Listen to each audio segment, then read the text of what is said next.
Auzubillahiminash-shaytanir-rajim. Bismillahir-rahmanir-rahim. Hello viewers, today we are getting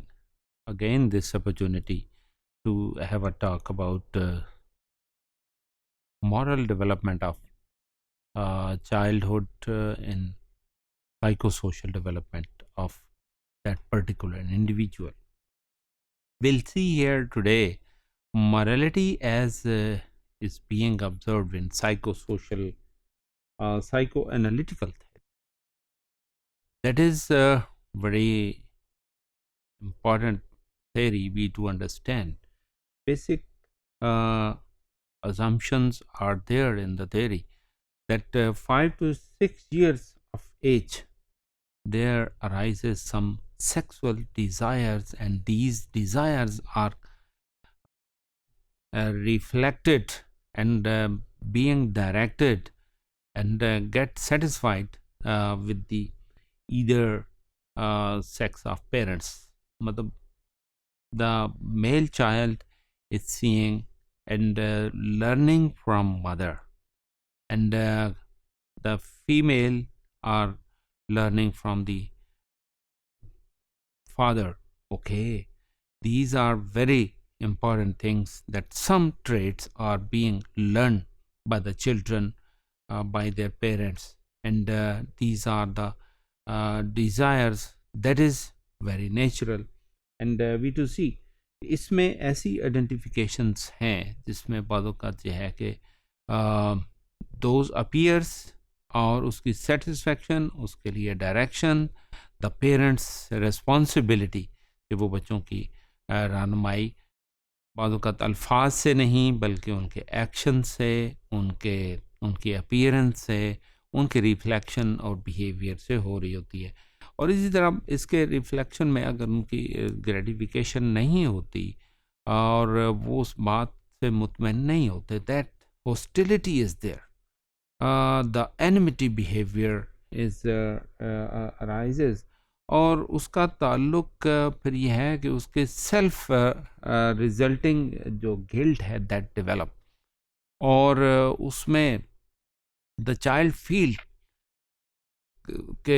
उसकी satisfaction किस तरह से हो, उसके लिए कौन डायरेक्शन दे, और उसके लिए उसे उसकी रहनुमाई किस तरह से हो. लेकिन अगर उसकी रहनुमाई दुरुस्त तरीके से नहीं होती और उसको गिल्ट फील होता है कि जिसमें यह है कि उसके अंदर एक कैफियत डेवलप होती है जो उसके लिए उसके ओवर्ट बिहेवियर के लिए दुरुस्त नहीं होती,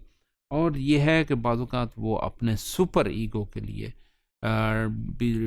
डिसओबे करता है. और सुपर ईगो का बिहेवियर ये है कि satisfaction for the player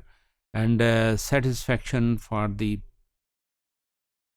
respect of the others and respect for self, और उसको बाज़ात ये है तो उसको सेटिस्फाई करने के लिए that child is affecting the behavior of its own and also showing the reflective behavior for the others. The same child temperament affects discipline, like impulsive kids need warm attachment. ऐसे बच्चे जिनके अंदर हिजानी कैफियत पैदा हो जाती है और they want to get satisfied by affection of the others, उनके लिए soothing words are required. कि वो बच्चे जो अपने पेरेंट्स से डिसएसोसिएटेड होते हैं और उनको वालिदैन से रहनुमाई नहीं मिल पा रही होती, उनको टाइम नहीं मिल रहा होता,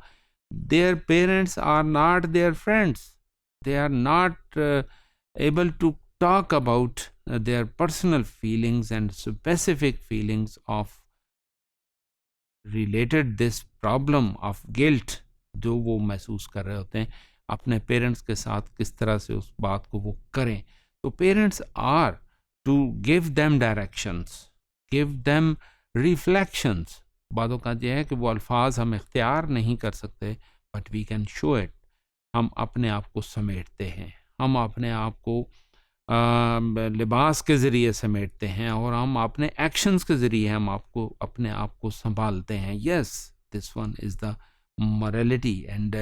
we give the feelings that how we too take care of our body parts and body. We can see anxious children need mild discipline and to react. बच्चों के साथ किस तरह से रिएक्ट करना है, बच्चों को किस तरह से बोल कर बताना है, और इसी तरह हॉस्टिलिटी उनके अंदर अगर डेवलप है तो उसका रिफ्लेक्शन टुवर्ड सेल्फ होता है. वो अपने आप को समझता है कि yes I to get some player because these all things are uncomfortable, और वो उस प्लेयर के लिए तन्हाई भी ढूंढता है, और उस प्लेयर के लिए वो बाज़-औक़ात ये है कि वो अपने बॉडी को कंफर्टेबल करने के लिए वट एवर द थिंग्स वो ऐसा करने के लिए अपने आप को प्लेयर फील करता है, और उसके लिए ऐसे एक्शंस के लिए बेहतर ये है कि हम उसको सोसाइटी दें, हम उसको कंपनी दें, हम उसके साथ मिल बैठें, उसको खेलने का मौका मिले, उसको बाकी बच्चों के साथ फैमिली के साथ रहने का मौका मिले. एंड वील सी कि एज द फ्रॉडियन थेरी कि वो गिल्ट रिएक्शन में बहुत सारी चीज़ें ऐसा करने के लिए वो तैयार होता है. और there are certain problems like empathy based guilt है कि दूसरे लोगों के साथ वो जिस तरह से वो उनको अनकंफर्टेबल देख रहा है, they have some desire but those desires are not being fulfilled. यानी अगर उसे कंपनी नहीं मिलेगी, उसे वो सोशल रिएक्शन, सोशल इंटरेक्शन नहीं मिलेगा, तो वो और इस तरह की इंटरनल फीलिंग्स का शिकार होगा, और उसके लिए वो feel to get opportunity and also the space and also relax by its own body reflections, but we to make them the personal responsible that when they are to interact with the other people, other persons,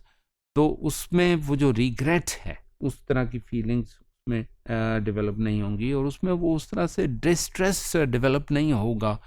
that is leading towards adopting sort of behavior, और उसके अंदर एक ऐसा pro social behaviour develop होगा जिसमें वो दूसरों के लिए भी उनके लिए शेयरिंग बिहेवियर रखता है, उनके लिए कंफर्टेबल एक्ट कर रहा होता है, और फिर ये है कि उसके एक्शन जो है ना वो बहुत सारे ऐसे डैमेजेस से उसको बचा रहे होते हैं जो उसकी पर्सनैलिटी को अल्टीमेट डैमेज कर रहे होते हैं. Anyhow, thank you very much.